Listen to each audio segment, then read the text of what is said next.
Once upon a time, two friends joined forces to bring you the best in horror entertainment. Brian from the north, Tim from the south, each bringing their own unique perspective to the horror community. Movie reviews, Blu-ray releases, beer pairings, games, and more. Welcome to your new home for horror. This is Civil Gore. Hey there, everybody. Welcome to the Civil Gore Podcast. I'm your host, Tim. And this is Brian. And this is our finale of the Critters section of the summer SLAYCATION. We're going to go be talking about Critters 3, Critters 4, and Critters Attack. And once we get, I'm sure we get into it, you'll know why I made that little sound with Critters 4. But in an unusual kind of a break here from our usual summer SLAYCATION format, we're gonna do a kind of a mini first chop, just because there's a couple of housekeeping items we kind of need to address here. So we figured we'd just do like a little mini first chop with a couple of little things in there. I don't know. Do you want to go first? I guess with your... Sure, yeah. So one of the reasons for the delay in this week's episode is I had a special visitor down this weekend. Our good buddy Steve, who you know from the round tables and our man on the ground at Comic-Con and other events, was passing through on the way to Florida to visit his in-laws, and he decided to stop by and stay with us a couple nights. So we had a fantastic visit with Steve, his wife, and his daughter, and we went to the North Carolina Fort Fisher Aquarium at Fort Fisher. We went to a really nice dinner, got some great seafood. We went downtown and walked around, saw the riverfront, got ice cream, hit the comic book shop. A couple that sounds like when stores. I visited you. Yeah, it was a fun time, and Steve got to see Wilmington, and we had a great time. I had never met Steve's family before, so everybody hit it off. My daughter hit it off with his daughter. They were watching The Exorcist and laughing hysterically for some reason. I have a feeling they'd get along because they're both they very both love alike. horror. And how creative is Sophia? Did she tell you any of her ideas, like her horror stuff? She is like a prodigy. She told me some fantastic horror story ideas that she had, which were amazing. And of course, she's a brilliant artist as well. Oh yeah, that's true. She also designs her own characters. So her and Anna just hit it off immediately, and Olivia and Nick hit it off. So it was just a great time all around. And we feel like we met new friends now. Even though I knew Steve, Olivia had not met she had never met Steve before.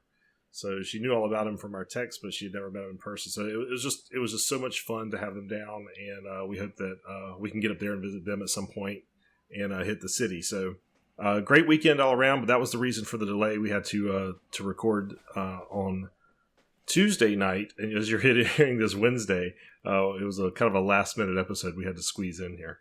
Okay, so that actually is a.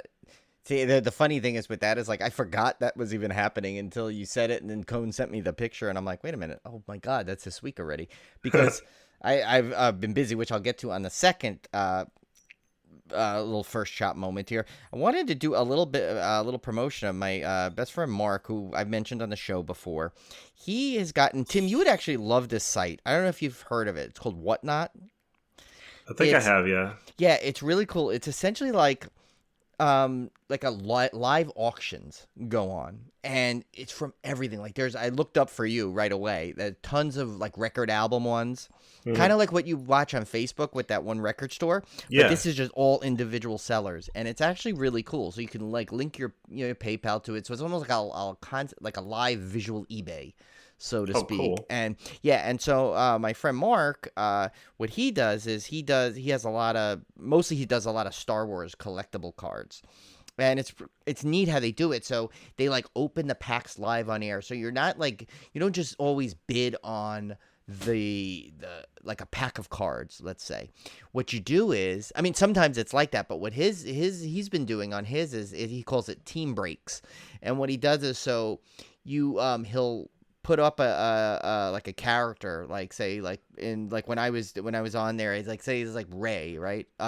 So basically what you do is you bid on the character Ray, and then what he does is he opens up the packs And your whole point is you're kind of gambling a little bit. You want to get that, like, any Ray card that comes out of the packs that he opens up, you get.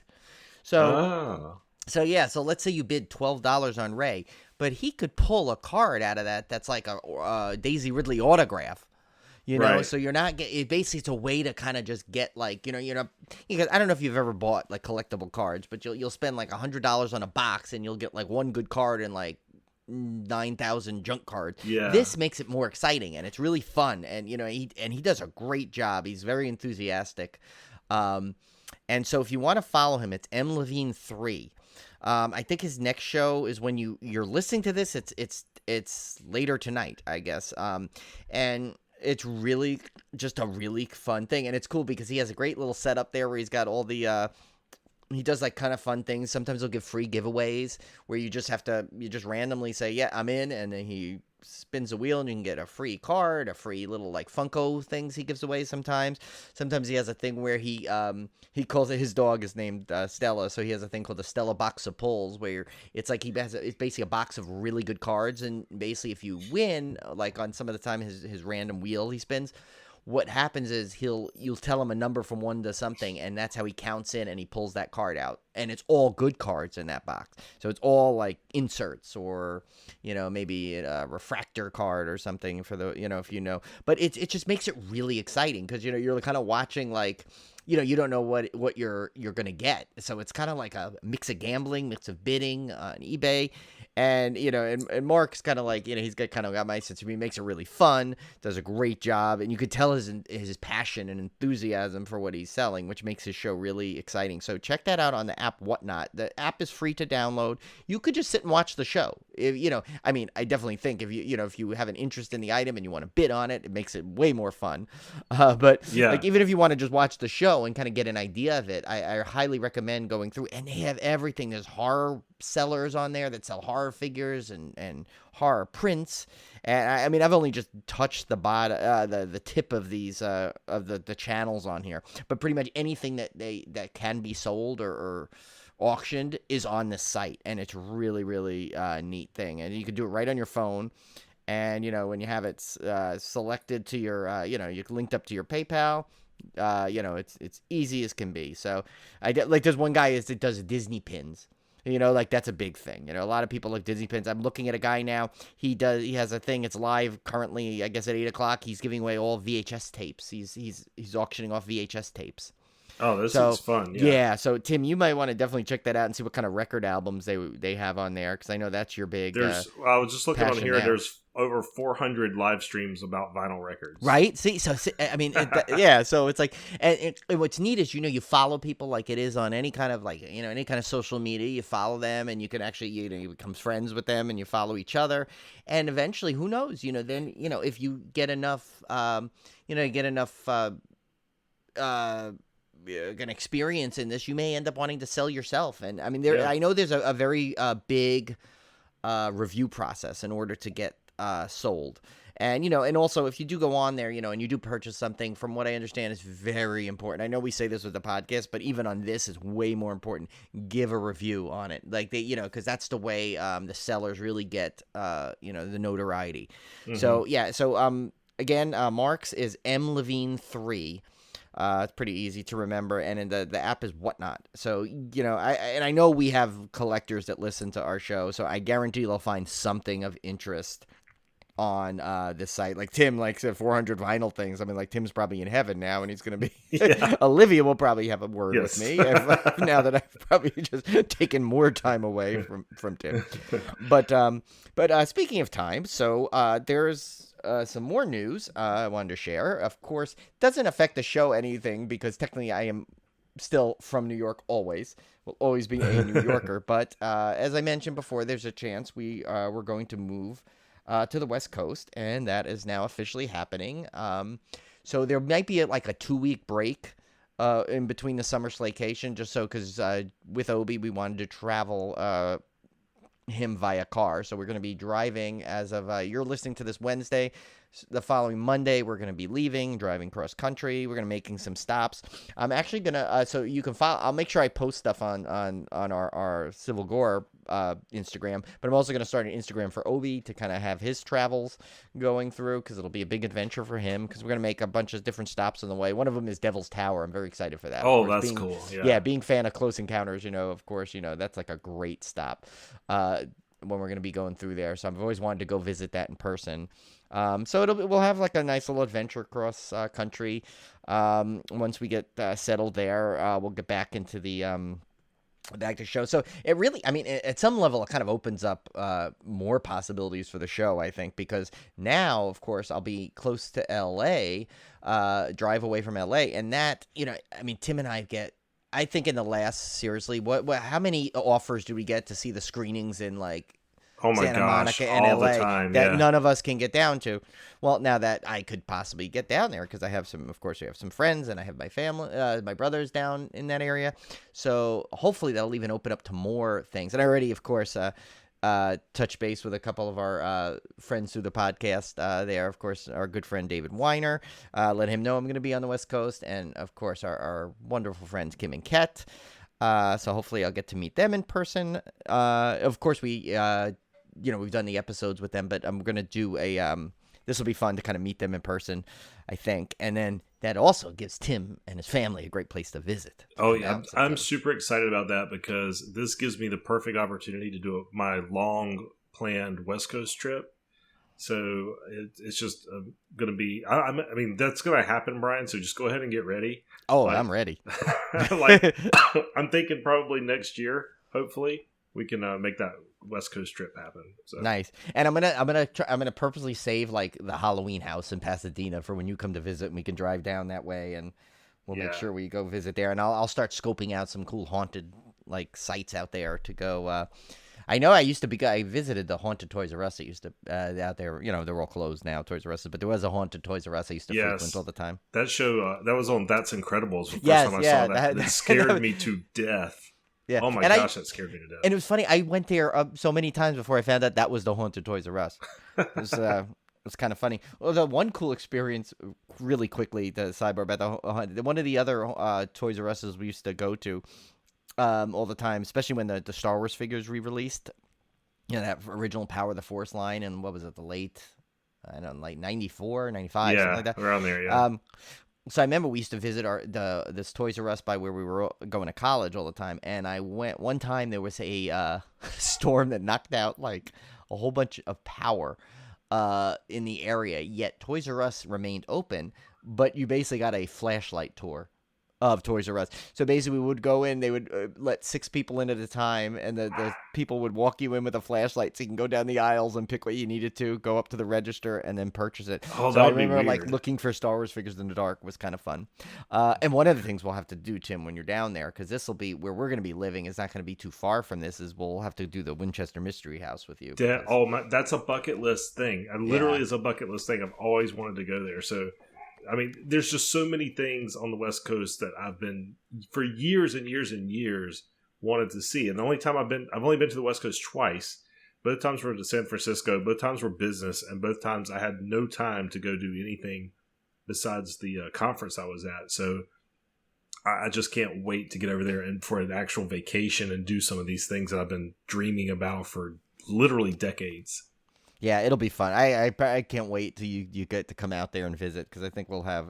When have we ever done a trip that wasn't fun anyway? Yeah, exactly. So this will be fun, and plus there's some good horror cons out there. Oh my god, we'd have to plan the time. We have to definitely plan the time of year so that we can hit like the most like events and things. Too. Yeah. Oh yeah. Once that'll be one of the things I do when we get settled out there. I'm going to start looking up like, okay, here's this conference here. Okay, Disneyland's doing this.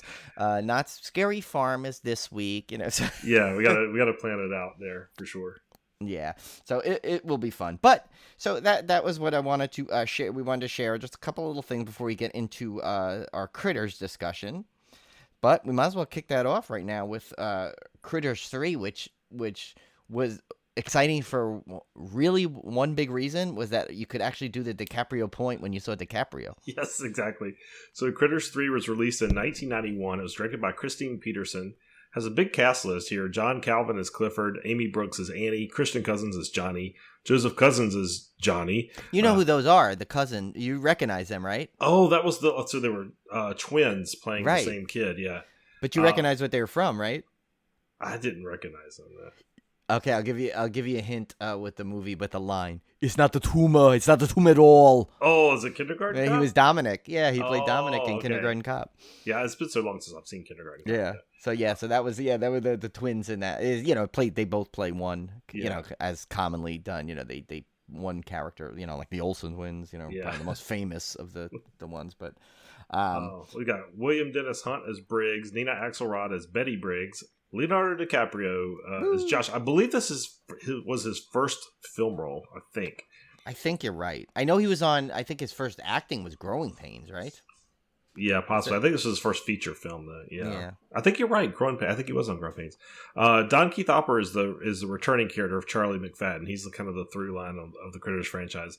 Jeffrey Blake as Frank. Jose Luis Valenzuela as Mario. Diana Bellamy as Rosalie. Catherine Cortez as Marcia.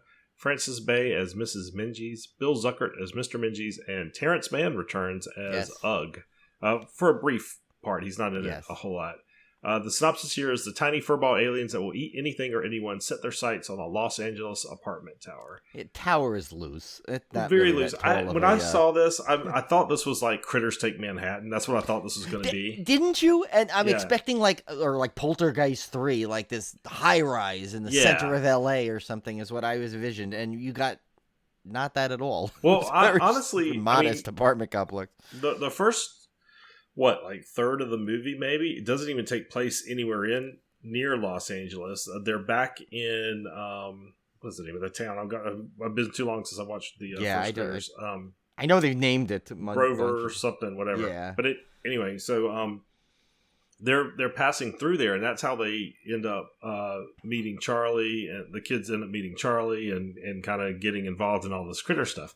So for the first little bit of the movie, you're kind of back in the rural area, and then later they get to the quote unquote tower, which in the context of the movie, they never really go outside of it that much. I think they're on the roof at one point.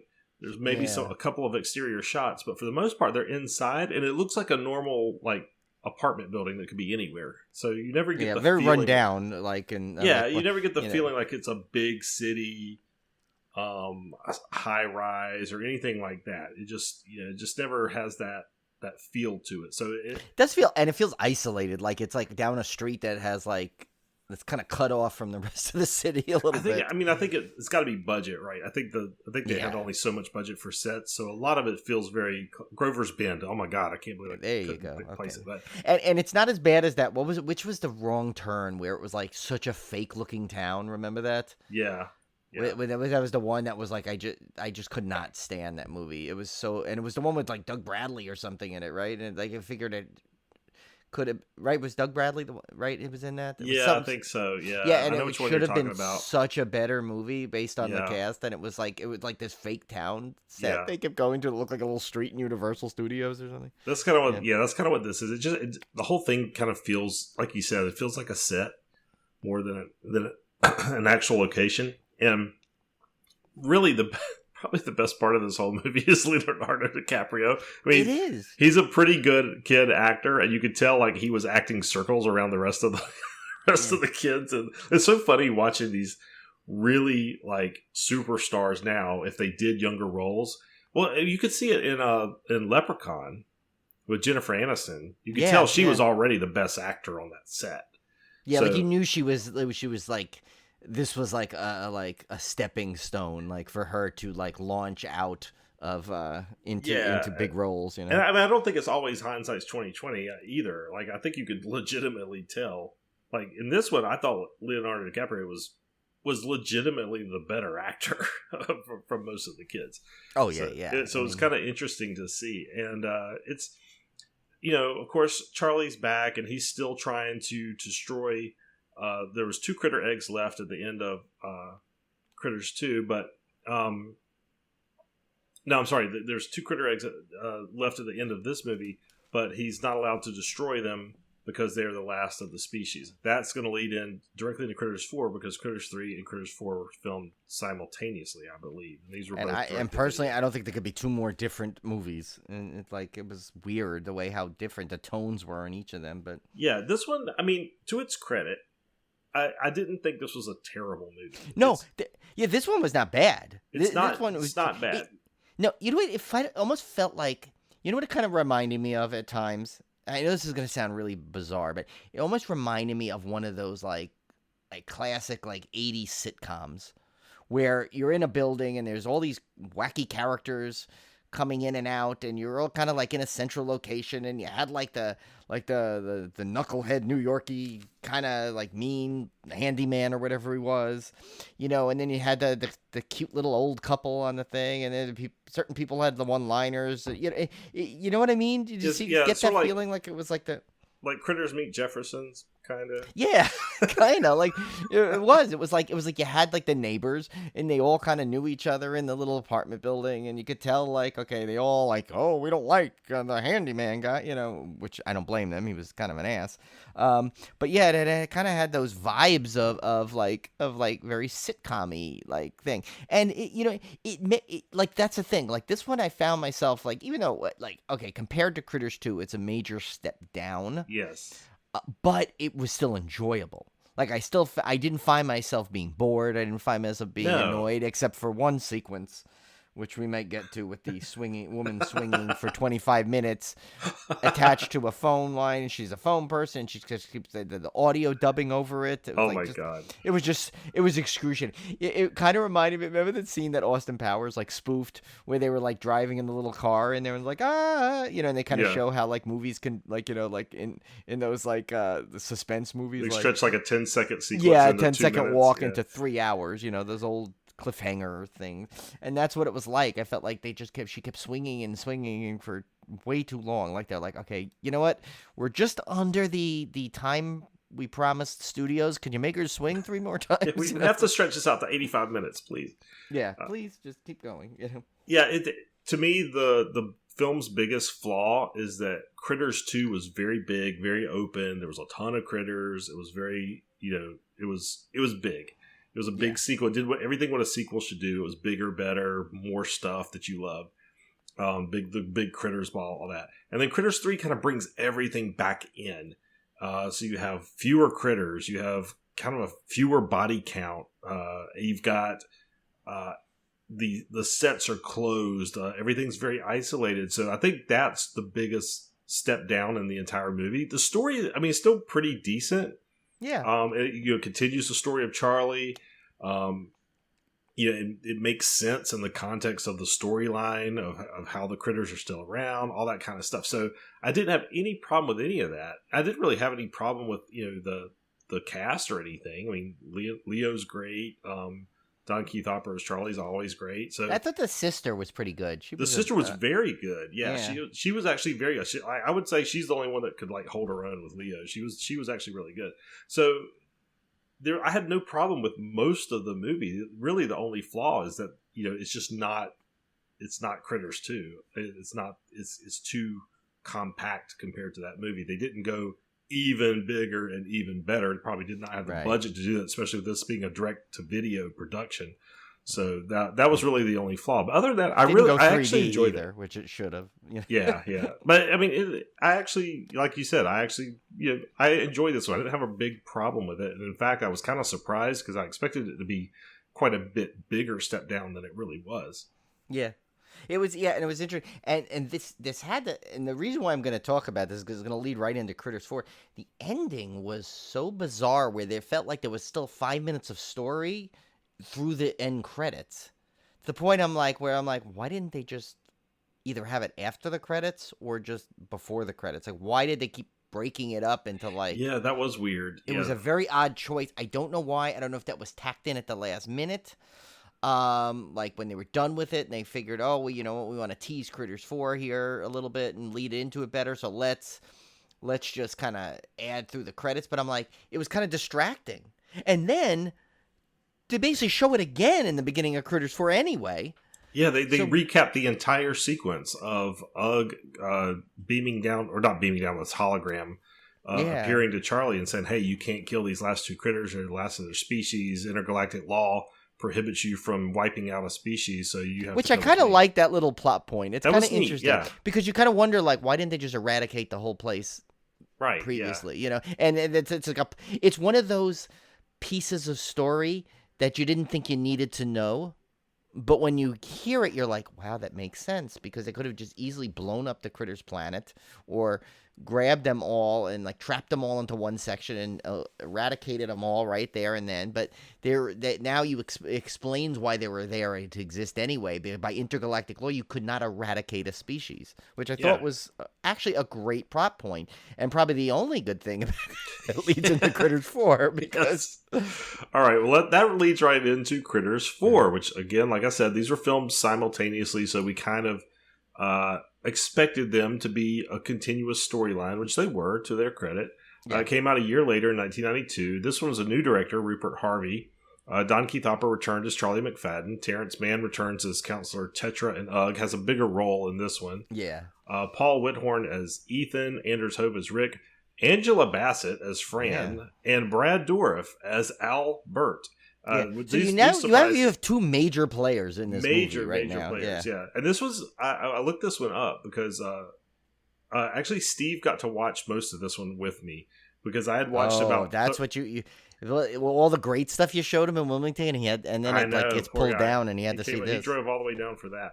No, we were we had some downtime before our dinner reservations on Sunday, so we were just flipping around on TV, and I realized I got to get Critters 4 in at some point, and I had only watched about half an hour, so I just turned it on, and so we kind of got started watching it, and we were sitting there like kind of laughing about this the guy in the beginning looking like a poor man's Brad Dourif, and then all of a sudden Brad Dourif shows up himself as Albert, and then we didn't recognize Angela Bassett until the very end, and then I was flipping through IMDb, I was like, oh my god, that's Angela Bassett, so we looked it up. This was can you guess what movie she did right after this? Was it What's Love Got to Do with It? Yes. Right? Yeah, that's the one. She went from. I remember I was working at the movie theater when that came out. I was working at a movie theater, and I remember that came out around 92 or 93. So that's when I was working. Can you imagine being like a bit part in Critters 4 direct to video, and then your next movie you're playing Tina Turner? Well, I mean, I hadn't heard of. Well, when was Boys? Oh no, Boys in the Hood was out around this time too. Yeah, she did Boys in the Hood, so she did big movies. But here's the thing: when did she sign on? Like, she may have signed on to Critters 2, and the Critters 2 was probably filmed in '90, because if they released '91 then '92, odds are it was somewhere in '90, '91 when she filmed that. So it was right before Boys in the Hood, and so she was like, she kind of like her agent did a decent job. She's like, all right, I want to give you this one. You make some money on Critters 2, but I got two really good movies where you're lined up. Oh, sorry, Critters 4 lined up. Yeah, and I got some really good movies for you lined up here, where you're literally going to play like one of the most iconic singers of all time in Tina Turner, and you're going to play in a really poignant and influential film called Boys in the Hood. So you're gonna be noticed now. But you got to do Critters 4 You got to do Critters 4. You've already signed the paper. That's the rule. Eric DeRay as Bernie, Martine Beswick as Angela, Ann Ramsey as Dr. McCormick. After being cryogenically frozen and waking up on a space station in the near future, the critters aim to have the unwitting crew for lunch. So now, this is basically Critters X. Oh my god, yeah. I wasn't looking forward to this one because taking the critters back to space just seems like a bad idea to begin with. Yeah. It's going to be even more isolated because you're stuck on a spaceship. And also, they forgot the critters half the movie. They forgot the critters. So I was telling Steve, I was like, Steve, I've watched this movie 30 minutes. There hasn't been a single critter so far. Yeah. So we timed it. The first critter did not show up until almost 37 minutes into the movie. Yeah. Now that wasn't a kill. That was just him showing up. Yeah. That's unforgivable to me. I mean, this is what, like a 90-minute movie? I think it was like right at 90 minutes, 105 minutes. I think they're all pretty much around the exact running time on all 5 of them, I think. Yeah, so 105 minutes. So you're looking at over a third of your movie and you still haven't seen a critter yet. It was so boring to me. I mean, this movie is of all of the Critters movies, this is the single most boring one because Yeah, I mean, you could literally, if you weren't watching them in the order, and someone just put this movie on, you would have no idea it's a Critter movie. no, you wouldn't. It looks like a really bad, low budget, space drama, alien ripoff. And what's even worse is it rips off other movies, and it doesn't even rip them off well. Like it rips off the trash compactor scene from Star Wars. Oh God, yeah. Because there's a point where they get stuck in a trash. It's not a compactor, but it shoots garbage into space. So you have that thing. That's a whole knockoff. Of course, the alien knockoff is unbelievable because they're on a ship and they're getting stalked by. So that's a given. And and I said Critters X. I mean, Jason X didn't come out till almost 10 years later, or just under 10 years later. But the thing is like, now you look at it, it's like you could almost say that Jason X ripped off Critters 4 at some level, and I'm like, that was an unfortunate mistake on their part. Yeah. But the thing is, Jason X, I think at least here's the difference. Jason didn't come from space, so at least he wasn't like, it was a unique situation for him. These critters were from space, so where's the excitement that they're back there? Well, the other thing is, I didn't completely understand this movie. I don't know if you did, Brian. Maybe I sat there and watched it. I was paying attention to it. But I didn't understand, the whole thing with Ugg at the end and how, and the counselor and everything. I guess the counselor took the same face as Ugg or something. I don't know. I'm glad you said that because I was like, I think I actually rewound it and I still didn't. I feel still like I missed something.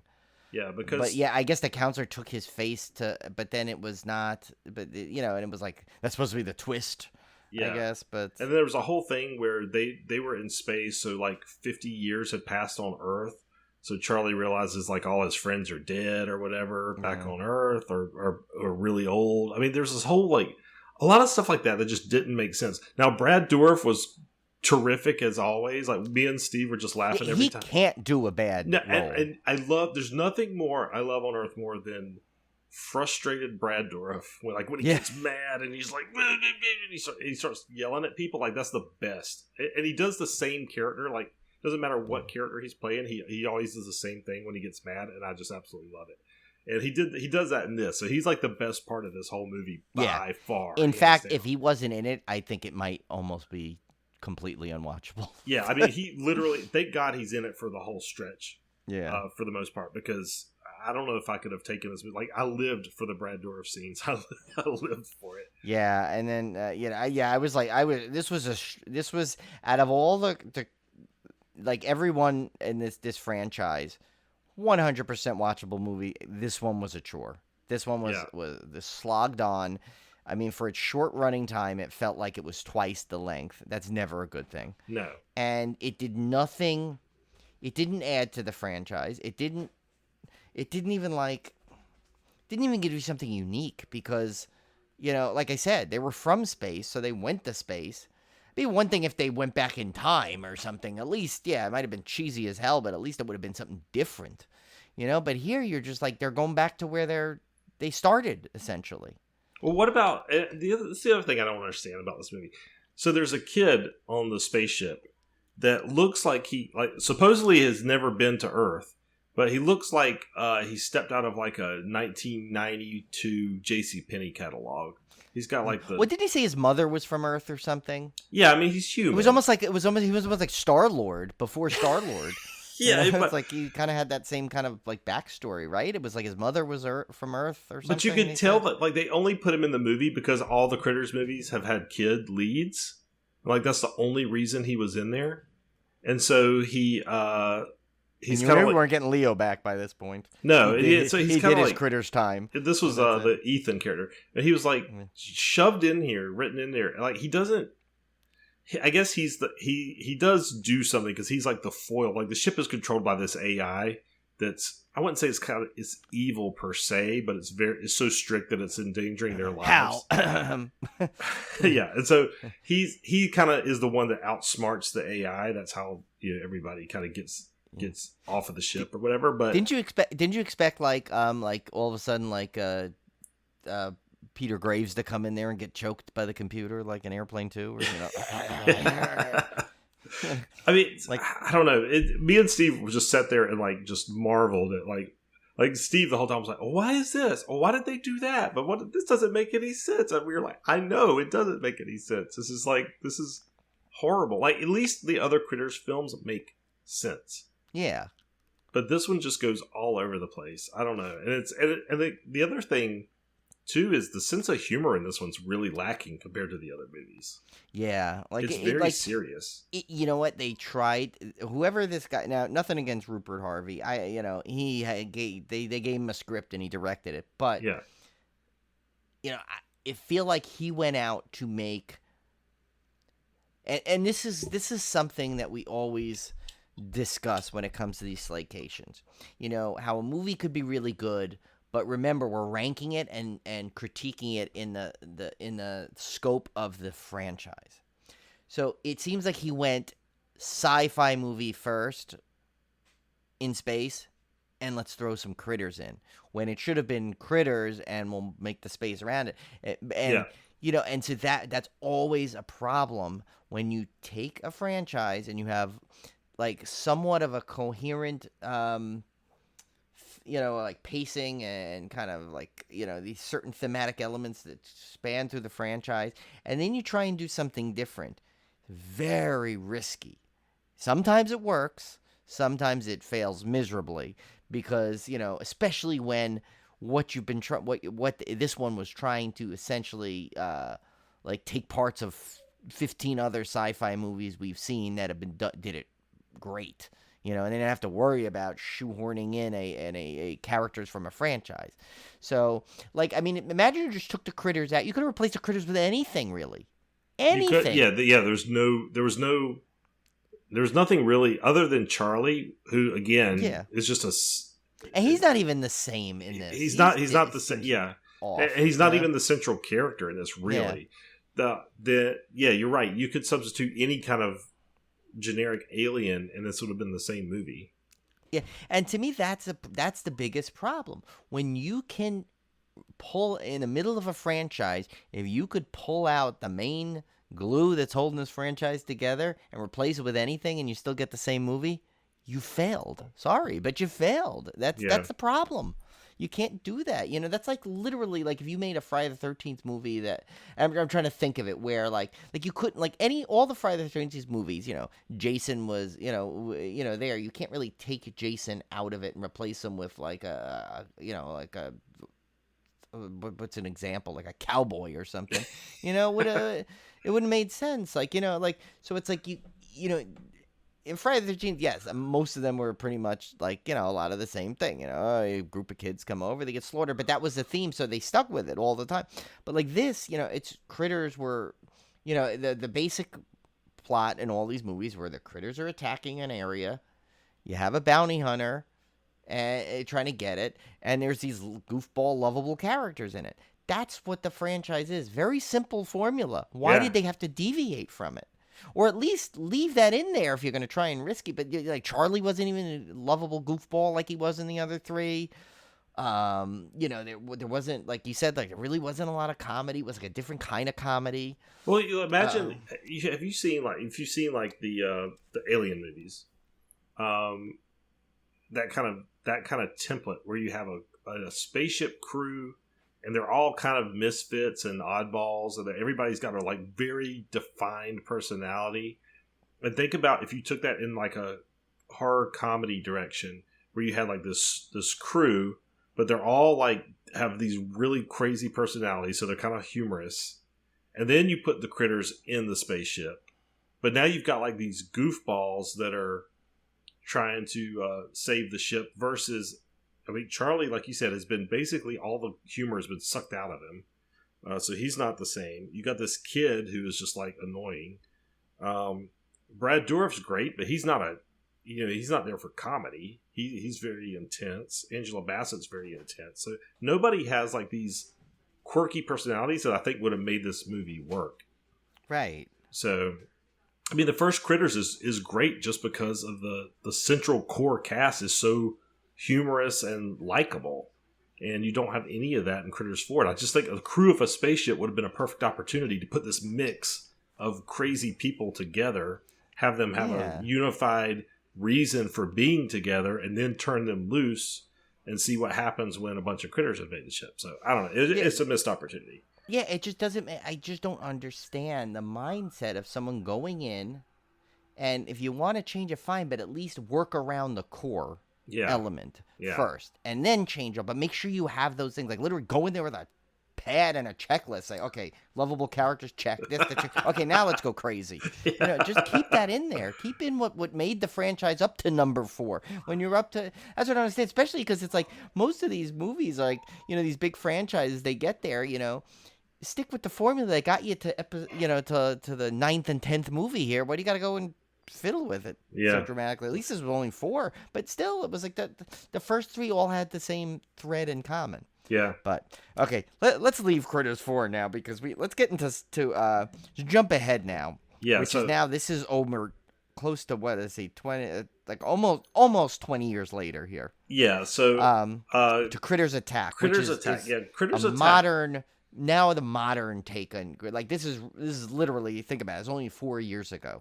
So we're now in, like, modern Critters that we didn't have. We got cell phones. We got, angst with youth, in there, and and we've got diversity. You got diversity. You got you even got sushi in there. I mean, come on, this is like advanced Critter movies now. This was Critters Attack came out in 2019. It's directed by Bobby Miller. This was a genuine effort to kind of reboot the franchise, at least get it back on track after the travesty that was Critters 4. And to their credit, I think they achieved it mostly. I do have some problems with the movie, but we'll discuss that here in a minute. It stars Tashiana Washington as Drea, Ava Preston as Trissy Lacey, Jack Fulton as Jake Lacey, Jaden Noel as Philip. Dee Wallace comes back, and she's Dee in this movie, but she has confirmed in off-screen interviews that she is playing the same character of Aunt Helen from the original Critters, so she is the tie. Yeah. Unfortunately, the house in the beginning kind of looks like the original house when they show her in the house in the beginning. That's the only reason why I thought, and I'm like, oh, maybe they're just calling her D to some weird issue. Like Tim and I discussed this earlier because we were complaining. Then I found an article on it, and then we saw a bunch of times that she did confirm the same character. They just call her D in it. Could be because she's playing a bounty hunter in this essentially. So why would she go by her actual name? Yeah, she had. So the actual reason behind it was for legal issues. They couldn't reuse the character, but yeah, you could. I guess you could retcon it as she's under an assumed name now or something. Who knows? She could be Helen D. So and so. We don't know from the first Critters, or maybe she goes by D now. Who knows? In all honesty, they didn't need to give her a name in it. Yeah. She could just have said, "Hey, I'm a bounty hunter." Yeah. And you know what? Let the audience put the name in her head, because I assumed, actually, even though I knew her character was named D in it, the way she was in it, I'm like, you know what? She kind of seems like the same character. She's probably the same character. In all honesty, I didn't remember her name was Helen, and I just knew it wasn't D. Yeah. I don't remember what it was in the first one, but because I feel like it was so long ago since we watched the first one. But all I cared about is, okay, look, you're doing a Critter movie later. They got Dee Wallace back. Anything with Dee Wallace in it is always like I said, what did I say? It was like a warm hug from the 80s. Yes, exactly. Anytime she's in a movie, I'm on board. She can do no wrong in my eyes, always enhances the film. So, and this was a franchise that a lot of people probably forget that she was part of. So it was great but the fans of it were probably like glad to see her back and being the badass Dee Wallace that she is in some movies. Yeah, she very the motherly much... Dee Wallace. There's the badass, and then there's the badass motherly, which this is what she's got in this one. It's very much the Jamie Lee Curtis in the recent Halloween movies kind of vibe. I mean, she's definitely like, she's been traumatized. She dealt with these things, and now she's like, years later, she's like trained herself like, if this ever happens again, I'm going to be ready, type of thing. So you definitely get that. They don't explain it. I don't think how she got her weaponry in this. She got like a bat cave situation. Yeah, I mean, on no, there. I'm not sure how that is. Kind of, but you really don't care. It's minor. if you're a fan of the question you might franchise, have. you can kind of just put the pieces together. You kind of put the backstory together. Okay, so this is probably what's been happening all these years. She's been building up this weaponry, ready for them to return, kind of thing. And who knows? She probably knew about. Maybe word got out about what happened in Critters 3, even though she wasn't directly involved. And she knows, hey, these things there's still a chance they're still out there, kind of thing. I don't know. This one, the plot is around a reluctant babysitter who must protect 3 kids from an invasion of ravenous critters. And this one definitely does a great job of kind of updating the movie to a little bit more modern storyline. The creature effects are obviously very more advanced in terms of the puppetry and stuff, so that's pretty great. And then they also do a great job with the body count, the kill count and stuff. That's all much better than normal. Well, this was the first R-rated Critters. Yeah, it's which is interesting to see, because it's been basically the franchise up until this point has been sort of like a family horror franchise, and now they've upped it to R-rated content. But when I looked at it, I think it's probably only R because of the excess gore, but it didn't even seem like it was that over the top. I've seen worse in other movies that haven't been R, so I'm not really sure what got it its R rating per se. But. Yeah, and I don't know what I rented it through Voodoo, I think. So I don't know if it was the unrated or just the R version. I mean, I'm like you, I did not see anything particularly. Oh, there's an unrated version? Yeah, apparently there's an unrated version out there somewhere. Oh, I didn't. I bought the Blu-ray, so the Blu-ray I think was R, but. So, and that's probably what the Voodoo version was too. So maybe there is something out there unrated that justifies that. I don't know. But it is at least it's a better kill count, better kills than you would typically expect, especially after Critters 3 and 4, which were just terrible in terms of like the kills were just not that great. So I thought they did a pretty respectable job. Now, I do have some criticisms. I'll run through those real quick, and I'll see if you agree with them, Brian. Okay. I'm also going to give you a comparison to an 80s movie to see if you realize what movie this basically, if you look at it on the basic core of it, what it almost like mimics to a T at some level. But okay. All right, so here's my criticisms. Number one, I think you'll agree with this one. Dee Wallace was criminally underused. Now, I don't know if that's because... there's never enough Dee Wallace. Yeah, I mean, I don't know that... I will always agree with you on that point. She might have had limited time to film. Right, yeah. Or maybe they can't afford to pay her, to be in a whole entire feature film. I don't know. I don't know what the whole thing around it is, but she's not in this as much as you would expect her to be in this. So don't get your hopes up. Now, when she is in it, she's awesome. So that's the good thing. But she's not in it nearly as much as she needed to be. My second problem I had with it is I really did not like the subplot of the white girl alien Krite named Bianca. That they named her Bianca. Like, she's like this cute critter that's kind of friendly, that they kind of like the kids adopt. And I always hate in movies, it drives me up the wall. I hate in movies where people stumble across an alien or something that's paranormal, something that is obviously anybody with like a third grade education would know this is not a creature that should exist on Earth. And they treat it like it's just a wild animal or something. Like, they don't really question it. They don't really express much shock that this is an alien. I mean, I know these are kids and maybe they have a more open mind to this thing, but it just drives me up the wall. Like, when people like just kind of, it must be a raccoon or something. I'm like, come on. But anyway, they meet this kind of friendly alien. I thought the whole subplot was unnecessary. It didn't add anything for me. It made it feel like, I get what they're kind of going for. It kind of really did have that 80s vibe to it. It was basically Gizmo. It was Gizmo. Yeah, it was. Yeah, it was. And maybe but that's not the movie I'm talking about. You're gonna laugh when I compare it to the movie. Go ahead and do it, because I want to hear it, because it probably has ties in with it.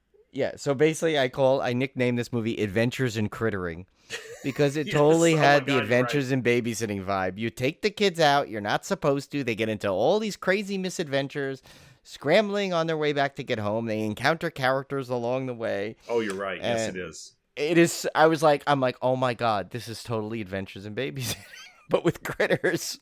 Which it was probably I loved Adventures in Babysitting, by the way. It's too. one of my favorite 80s movies of all time. But it was probably very intentional to make this kind of a throwback to 80s movies. I'm not questioning that. And I'm sure that's part of the reason. Yeah, and we are 80s child of the 80s, so we are 100% fine with anything that tries to capture the feel of the 80s. But I don't know. The whole like friendly critter thing just rubbed me. I don't like that.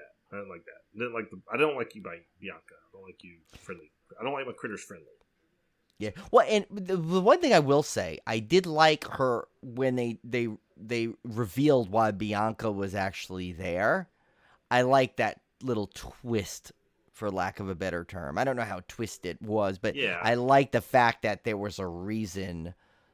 It wasn't just a silly like, we're gonna have a little pet in there, like, which was most of the movie, and then he did at least validate the existence. Okay, I'll give you bit, that. That's which was point. good. Yeah. Which I thought was a nice touch, and especially with the encounter with Dee, and she figured it out, and kind of. So that was cool. That kind of saved it. I think it would have went downhill if it would have been like, if they didn't have that revelation that she. I mean, we might as well spoil it at this point. We spoiled these things. Basically, Dee finds out that she was there to wipe out all the male critters because she knew they were they were going to destroy everything, and she was there to stop it. So that was good. I mean, we did get. So what I did like about this, though, it was really good. They did. I think they added a ton of gore. So this was a gory critters movie. This was a great and they brought back everything all the critters that were missing from 4 are in this one tenfold. Yes, there were lots of critters, and they brought back the critters ball. Yeah, the critters ball. Yes, which everyone loves, and they brought that back, and it was bigger and better than ever. Yeah. So So they gave you. They basically, this was almost like they kind of made up a little bit for the disaster that Critters 4 was at some level, even though they didn't need to because it was so many years later, and it's kind of like it's one of these movies where they basically, you could almost wipe out 3 and 4 at some level and go from this like and do if they ever did like a timeline, like you would kind of maybe just forget 3 and 4 ever happened and just have it 1, 2, and then this one. Yeah, I could live with that. It's like almost like there's one of these like almost like continuation remake or requel, whatever the Scream. Whatever Jasmine Savoy Brown and Scream called the requel. There was one weird thing that bothered me about this movie. And I don't know if you... That it ate a dog? I was mad about that. I'm mad with that too. But I don't know if you noticed it, Brian, but it seemed... And this might be just a problem with the directing or something, but it seemed like in some scenes, the actors were almost improvising their lines because they were very... there was like some awkward conversations between characters. Almost like... I don't know, it's like to my ear, it almost sounded like they were improvising lines and like not doing a very good job of it. And so there was like these awkward like pauses between sentences and stuff. Like it was weird. And at first I thought it was just my imagination, and I was like, well, why am I thinking it if it's my imagination? Like, this can't be my imagination. There's got to be something here because I keep noticing it in this movie. So yeah, it's almost like the director maybe didn't know how to direct like the characters' ages that they were in, because they didn't. Yeah, I did. There was a weird kind of vibe. It was with the kids. Like, it was with the kids. It was it was certain interactions. Certainly, like I thought, like the main character, she Drea, where she was talking with the bagpipe guy, like that seemed normal, and and her character, pretty much anything that spawned from her directly to people seemed okay, but it was like the two kids. Well, one of them didn't even talk for half the movie; he could only talk through text. Yeah, which was a thing. And then he eventually spoke, and and then it was like. But like her brother was like, like it did, like you could tell like he had the crush on the other girl, but it just didn't play perfectly. Like it was a little off, and that could have been directing, could have been the way they edited it. Yeah, it like the chemistry was off. I don't know. It was weird. Yeah. Something was off. Yeah, something was off. Like it didn't feel right. There were certain things that kind of took me out of the movie a little bit. But yeah, but overall, these are nitpicks compared to Critters 4. Big nitpicks, because this movie as a whole was easily, well, we'll go in our rank. I'll say that for our rankings, but it was much more entertaining than it really had any right to be. Yeah, and I think they did a pretty good job of like saving the franchise. Yeah, I felt like I liked this way more than I expected to. Like I thought I was gonna be okay with it because I mean after 4, pretty much they would have had to really just throw out a pile of turd balls for it to not be better than the 4th one. But it was a really fun one. Like it brought back the fun. Yeah. Like and it brought and it modernized it, but it's still keeping the 80s feel. It brought back like the critters were super vicious in this. Yes, and it managed to do all that without a lot of Dee Wallace. So it wasn't like Dee Wallace carried this movie on her back by any stretch of the imagination. She's not in it enough to do that. Like it carried itself. I thought they did a great job, even the non-Dee Wallace parts of. You could have taken her out of this movie. Would it have been a lesser movie? Absolutely. But would it have been like a terrible movie? No, it had actually still been a pretty good movie. Without her in it, just because they did try to at least attempt to bring back what people loved about the franchise. Like you were saying, that Critters 4 did everything the opposite of doing that. Yeah, this one, I mean, it brought back the critter balls. It brought back the big critters with the expressive faces, and it brought back the gore, and it brought back the, just everything you could tell that at least the people that made this knew what the heart of the franchise was, and were at least attempting to replicate it. Did they pull it off perfectly? No, but at least you could tell they tried, and that goes a long way for me. Like if you at least tried, and I could tell you tried. Critters 4 was like obviously they just wanted to do their own thing. They didn't care, and it was almost like they spat on the franchise a little bit. The critter element of it, and so. Yeah. So I guess we'll go to our rankings because I think you might have already. You probably already kind of could tell. Spoiler alert, Tim and I are identical. Identical, yes. Not even like, how usually we'll be close and like one or two will flip-flop and we'll even say that. This, we were so dead on. We're identical and probably the way you can guess it. And we kind of already, basically last episode, we kind of already, you probably can guess what our lead one is. Even from this episode, the way we discussed it a little bit. But yeah, our top was Critters 2. And the reason I put that one at the top, I know, but Critters was the original. I know, but Critters 2 had so much going for it. You had Mick Garris's wonderful directing. Yeah. You had most of the cast back of the Critters that you already loved and were already familiar with. And then everything was just bigger and better. Like you had the Critters Ball. You had them acting like gremlins. Even though the first movie tried to distance itself from that movie, we still kind of want to see that. Like, so you got the fun part of that. I mean, everything was just bigger, more fun, tons of humor with the townspeople. And Mick Garris directing, of course, is responsible for a lot of that humor. You could tell that style. And we met him in person, and he's the same exact way, right? Same guy. Same guy. Like, I remember he joked at us, like, when we talked about our podcast. Yeah, exactly. Like, well, I guess I'm safe. Yeah, he's just like that. So, my podcast is safe. So, to me, that's why I put Critters 2 over the original. I think it's one of the rare instances where the sequel is better than the first one. Yeah, and you know me, I've said this many a times. It like the first movie in the franchise, it always has the top spot for it, and it has it to lose. Exactly. And by in default. this, it's not that the one was so far like down that it like lost its spot. It's just because 2 was that much better. 2 was actually almost should be like, I mean, dare I say, a perfect example on how to do a sequel of a franchise in general. Mm-hmm. Like it basically just took everything you want to do in a sequel, like almost textbook, but then it got elevated because Mick Garris does it so well. So it was like it had that going for it. So that's why once I saw Critters 2, I'm like, I can't imagine anything topping this one. Yeah. I pretty much locked in number 1 right away.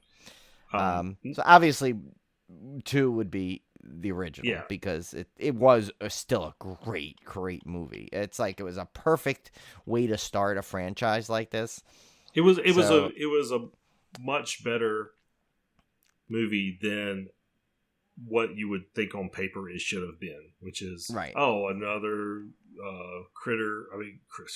another creature feature movie, but it had heart, it had great characters, it had a sense of humor, never took itself too seriously. I think Critters really, I think the only flaw really is you didn't see enough of them. I mean, they're not as prominent as they were in Critters 2, and in fact, in as they are in even Critters Attack, they're kind of again, this being the first movie in the franchise, they probably didn't have the budget. They didn't know what this was going to be. So it feels, in hindsight, it feels a little scoped down. That's the only reason they get second place, but otherwise it's a fantastic entry in the franchise. And a lot of people put that as their number one. Okay, I can understand that. That's the original. And I would not argue with you on it. Like if someone that's how they feel, that's fine. I get it. I mean, we. Like I said, it's like the original usually holds the top spot in the beginning. I think almost always, and it has itself, and then if a sequel can top it and knock it out of there, then good for that. It shows how it also. But it's also a testament to the first one because you can't have that great sequel without the first one. So it's still it's almost like a notch in the original's cap too. If a sequel, especially the second one, directly after it could top it. And Critters 2 depended heavily on the cast and storyline of Critters 1. So yeah, like you said, it is the foundation for what set up a fantastic sequel. So yeah. And third, of course, is Critters Attack. And the reason I put this as my third instead of Critters 3 is because I think it never reaches the lofty heights of Critters 2, and obviously I'm never going to put it over the original. But unlike Critters 3, I think it did a fantastic job of more critters, more kills. It gave us brought back the Critters ball. It did a lot of the things that fans wanted to see from the franchise. The things that the two sequels, 3 and 4, never did. So, right. And then of course you got Dee Wallace back. So and it always feels like a natural progression of the first two films if you ignore 3 and 4. So there was no doubt in my mind that this had to be the third one. Yeah. Oh, same here. And I'm always wondering to see if I think that the box sets I have the box set of all 4, and then the Critters Attack was a standalone because it came out so many years later. But I wonder. See if there's anything on the discs at one point, or also if maybe I can find an article. So I'm wondering if that was the intention of this one. If they said, okay, you know what, we know 3 and 4 was it was not didn't live up to the first two. Let's just kind of go and make this and not worry about that. Let's just bring back the two marquee ones and go from there, and without actually having to say it. Like what's good about this one is it could work both ways. You could still have it as essentially Critters 5. That's fine because it kind of explains why Charlie's not there. And then you could also have it as Critters 3, so to speak. Yeah, you could. It works both ways, which shows that what a good job they did on it. Yeah. Our fourth favorite was Critters 3, of course. Now, in the great scheme of things, does it deserve to be next to last? In this franchise, it ranks there, but it's not that bad a movie. It's really not that bad a movie. Yeah, and like I said, these rankings are always. I know we explain this, and people are like, "All right, we get it." But it's important to say because if someone tunes into this and that hasn't really listened to the past Slaycations, they may think we're being like extra harsh. But the thing is, we're judging it based on what it is on the franchise too. So it has to. Something has to be that way, and I feel like we do justify why things are in their spots, and yes, is like if have we seen way worse sequels in movies, franchises? Absolutely. We're looking at you, Hellraiser. But Critters Attack earned its spot over it because of all those things we said. So, and it's definitely not last. But then it can't beat 1 and 2. Yeah. So really, it's like literally, unfortunately, that's it's pretty much its lock. It's always going to be ranked right there, I think. Yeah, I guess the takeaway is even though it ranks 4th on our list, don't hesitate to watch it.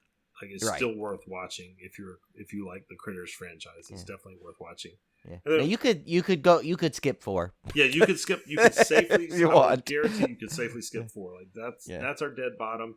It's not even close. There was never any of these other movies that are even close. So, all in all, it basically took away all that you love about the other 4, and it's not in there. That's why it's just not in there. It feels like a different franchise. It really does. Yeah. It feels like this doesn't even belong in the franchise. But like I said, you take the Critters out and put like a little like an oozing thing of jelly, and you still have Critters 4 exactly the same way. You could put anything in there. I mean, I think the big surprise of this franchise though was that it was so overall so entertaining. Like I honestly expected Critters 1 to be good because I remembered that one. Critters 2 would be good, and then I didn't expect anything out of the rest of them. Like nothing. Like I thought those were going to be the only 2 good movies in this whole franchise. The rest were like garbage. And I was pleasantly surprised by both Critters 3 and Critters Attack that they were as entertaining as they were. There's only really one dud in this whole bunch. Yeah. Which, I mean, one out of 5 is not a bad thing. If you get 4 out of the 5 good or good one, enjoyable, and then only one dud in there, that's not bad. If you think about it, if you do that, if you make 10, that means 2 out of 8 are bad. If you follow the same math, so 2 out of 10, I'm sorry, are bad. So that's a pretty good ratio going. Being 20% of a dud of a franchise. So, but yeah.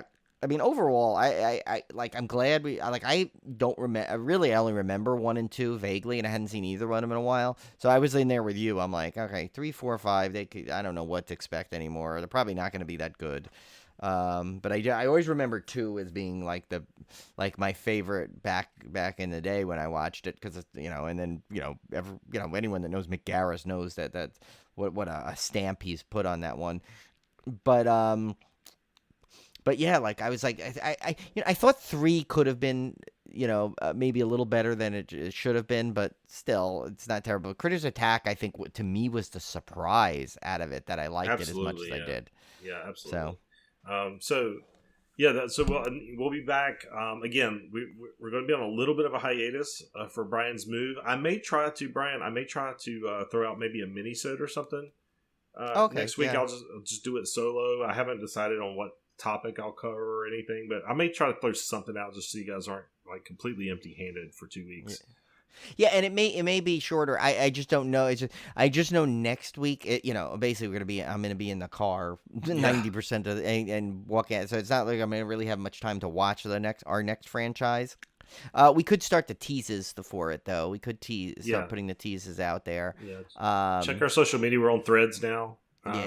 Oh, that's right. Threads is kind of fun, actually. Yeah, I like Threads. It's so funny because it keeps saying we're following people that we've already followed because it's just updating it and notifications. I see people joking about it, but literally it's like that first day Threads came out. Oh my God. My phone was buzzing every 2 seconds. Like, you're not following this. They're following you. You're following them. You're following them. It was like, I'm like, oh my God, what's going on? Because I forgot that Tim even signed us up on Thread. Well, he really didn't have to sign up, right? You just had to click something. Yeah, it links your Instagram basically. So if you already have Instagram, it's super easy because you just tie it in and it all figures everything out for you, which is exactly. And it's fun because some people that I don't think even followed us on Instagram. I think that was followed us first on Threads, and it's some big accounts actually. I was like, oh yeah. Okay. So check our social media because we'll be teasing the next franchise, and of course, if you're the first one to guess, we're going to send you a prize at the end of the summer SLAYCATION. Once we get all the winners, we'll send them all out at the same time. But we've got some cool prizes for you. And we have David McHugh won the first 2. Yeah, he won the first 2. So so jump on it. We have a good prize. One of the ones unfortunately we're not going to give David 2 of the same prize. So we have some other things we're going to switch with. He's going to get one of the ones that we had in mind, and then the other one. Yeah, and I think we owe Cody one. Yeah, we owe Cody. We probably owe Cody an entire prize closet, but. Yeah, in all honesty, she just deserves the key to it. Just to go in there like a supermarket sweep style. Give her 30 seconds to grab whatever she can grab in there. But yeah, so we'll see you back here. Just keep a close eye on our social media to find out when we're going to be airing shows and that kind of thing. And again, like I said, I'll try to maybe throw something out there next week, a mini-sode. I can't promise it'll be anything super great because I don't have my co-pilot with me, but we'll try to throw something out there. Maybe, I might could do some record reviews or movie reviews or game reviews or something. We'll figure something out. You know what I was thinking, though? I will have my laptop with me, and there could be a night where, if we get back early enough and it's not too late, depending on the thing, maybe we could do a little mini-sode where I just we do do it on Zoom or something. I can do an update on the trip or something. We'll figure something out. Simple like that to throw it in there. That might be possible because I will have my laptop with me. I may not have my full-on mic phone, so I may not sound as clear or good yet. But I'm definitely going to make sure this mic is wrapped and available for me to out there because we have pods going out there, but I need to make sure this mic is. I don't know. Maybe I might be able to pack it. I'm afraid. Like I want to pack it with me. I may not bring the whole arm setup I have, but I do have the stand that it came with. So maybe I can pack that and the stand in the car with me. Don't at least, do like I am. I was an idiot and left the cable in it when I packed it and bent the whole jack out of place and had to buy a new microphone. Yeah. Don't do that. Yeah, no, I'm definitely not gonna. Yeah, no, I've learned from that one. I've actually got my old snowball wrapped in bubble wrap, and I have this one I'm gonna wrap in double bubble wrap and just kind of keep it keep that in the stand. And I'll once I get to California, I'll be able to set up the arm thing again where I have it fancy, make it look like I'm a real podcaster where it kind of hangs down. But that's a good thing about this microphone. I was like, I bought the rig to make it to hang, but it came with a stand that I can use. Yeah, so. I'm using mine on the stand right now because I don't have a good way to do the arm thing because I got a standing desk and it goes up and down. And I'm like, I can't deal with like an arm trying to make sure it doesn't fall. And I guess I just been doing it on the stand. Well, the one I have kind of turns. You can turn it sideways because I had to make this desk like where I'm staying, our temporary spot here. It's like I literally had to make this when I work from home. My real job, I have that desk set up, also a podcasting desk and a video game desk. It's like everything in one thing. So I made it so I literally could swing this arm out, be out of the way when I'm working or playing a video game or watching something, and then swing it back when I need it. But you also need to, when you do the update, if you do decide to get it this way, you need that stabilizer thing that I bought. It's like $20 on Amazon. It's like, it looks like a mesh thing, and it hangs it in there, and it holds it so the mic doesn't rattle when it's hanging upside down. Yeah. So, or like that, where sorry, that loud slam was me banging the pop filter into it by mistake. It's not the perfect setup. If you can't be a great podcaster, you have to at least look the part. Right. That's I figured it like looks cool. People look at it. If it looks cool, I mean that's half the battle right there. Right. Yeah. I mean, that's the way it is. All right, guys. So we will see you back here soon. Again, keep eyes on social media for our next show, and we will talk to you soon. Enjoy. See you later.